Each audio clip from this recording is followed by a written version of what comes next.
Баршаңызға қайырлы күн. Бүгінгі видеода тар шайдың жасалу жолымен бөлісетін боламын. Өте керемет дәмді болып шығады. Менімен бірге болып, видеоны соңына дейін қараңыздар. Тар шай дайындау үшін бізге шайнегіміздің ішіне набатымызды саламыз. Үстінен 1,5 шай қасық заваркамызды саламыз. Заварка менде Әл-Бұрхан немесе Әл-Хаят шайын алсаңыз болады. Жақсылап жуылған тарымыздан 2 шай қасық қосатын боламыз.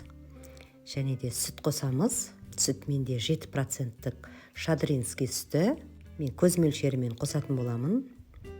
Үстінен қайнап тұрған біздің қайнаған суымызды, шайнегімізді толтырып құятын боламыз.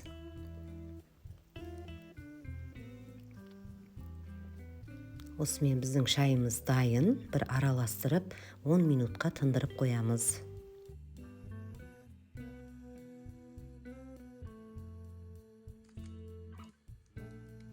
Біздің шайымыз 10 минут тынып тұрды. Енді тәттілерімізбен ұсынсақ болады. Шайларың дәмді болсын. Біздің тар шайларымыз және де емізулі аналарға өте пайдалы келеді. Керемет дәмді жасап көріңіздер.